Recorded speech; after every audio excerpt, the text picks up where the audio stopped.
السلام علیکم سامعین، welcome to my channel voice of Mona. ہماری آج کی سٹوری کا نام ہے پاگل۔ انور کے والدین کا انتقال ہو چکا تھا۔ انور کے چھوٹے بھائی نے لو میرج کر لی تھی۔ دونوں یونیورسٹی میں اکٹھے پڑھتے تھے۔ انور اور منور صرف 2 بھائی تھے۔ انور ملک سے باہر تھا، پھر مستقل واپس آ گیا۔ منور نے اپنی بیوی سے کہا کہ انور کے لیے بھی کوئی لڑکی دیکھ لو، اس کی بھی شادی کر دیتے ہیں، مجھ سے 2 سال ہی بڑا ہے۔ ان کے تایا کی لڑکی تھی، اس کا نام مہجبین تھا۔ منور کی بیوی نے انور کی اس سے شادی کروا دی۔ وہ گھر آ گئی، خوبصورت تھی، لیکن انور کو وہ عجیب سی لگی۔ بات تو صحیح کرتی تھی۔ دوسرے دن ولیمہ تھا، سب رسمیں وسمیں ہو گئیں۔ پھر انور کام پہ جانے لگا۔ ایک دن گھر آئے شام کو دونوں بھائی، تو آنگن میں کچھ جل رہا تھا۔ وہ انور کے کپڑے ہی تھے۔ وہ بولنے لگا، یہ کیا ہے؟ دونوں بھائی آگ بجھانے لگے۔ اتنے میں مہجبین اور شرمین دونوں باہر آ گئیں۔ مہجبین کے بال بکھرے ہوئے تھے، شرمین اسے پکڑ رہی تھی۔ اس کی حالت عجیب سی پاگلوں جیسی تھی۔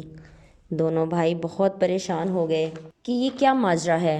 پھر شرمین نے خود ہی بتا دیا کہ اس کو اٹیک ہوا ہے، دماغ میں کوئی مسئلہ ہے۔ منور کو بہت غصہ آیا۔ اس نے بولا، تمہیں پہلے نہیں پتا تھا؟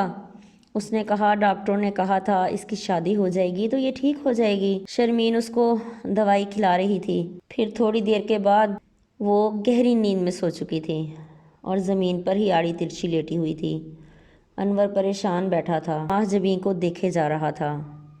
پھر وہ اٹھا، اسے زمین سے اٹھا کر بیڈ روم میں لے گیا۔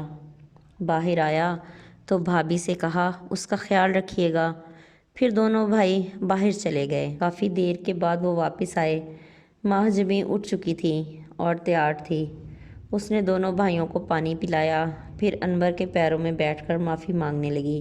مجھے معاف کر دیں، میں نے آپ کے سارے کپڑے جلا دیے۔ اس نے کہا، کوئی بات نہیں۔ پھر انور اسے لے کر بازار چلا گیا، اسے بھی شاپنگ کروائی اور اپنے بھی کپڑے لیے۔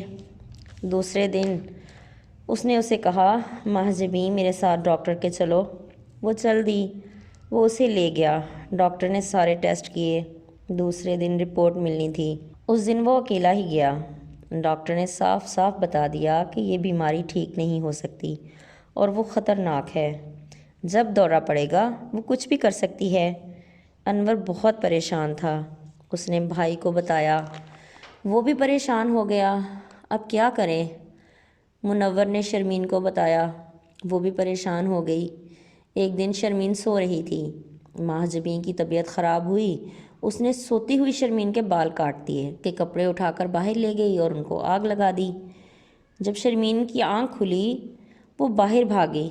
اس کے قیمتی کپڑے جل چکے تھے۔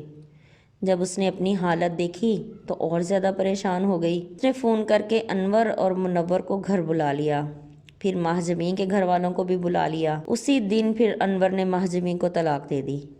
اسے مینٹل ہسپتال داخل کروا دیا گیا۔ انور بہت پریشان تھا۔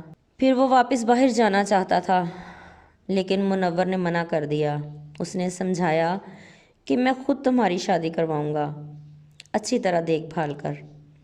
منور کی بھی بیوی سے تعلقات خراب ہو چکے تھے۔ اسے بھائی کی زندگی کا بڑا دکھ تھا۔ پھر منور کے گھر اللہ نے اولاد بھی نہیں دی۔ جھگڑے بڑھتے گئے۔ منور نے بھی پھر شرمین کو طلاق دے دی۔ دونوں بھائی پھر اکیلے ہو گئے تھے۔ انہوں نے ایک کام والی مائی رکھ لی، جو صفائی کرتی اور کھانا بناتی، کپڑے دھو جاتی۔ اسی سے انہوں نے رشتوں کا بھی کہہ دیا۔ اماں جنت نے ان کے لیے رشتے دیکھنے شروع کر دیے۔ پھر آخر کار ان کو ایک ہی گھر میں 2 بہنوں کا رشتہ مل گیا۔ شادی ہو گئی۔ دونوں بہت اچھی تھیں۔ اب دونوں بھائی خوش تھے۔ 1 سال کے بعد اللہ نے دونوں کے ہاں چاند سے بیٹے عطا کیے۔ اللہ سب کی سنتا ہے۔ جیتے رہیے، خوش رہیے۔ ملتے ہیں اگلی کہانی کے ساتھ۔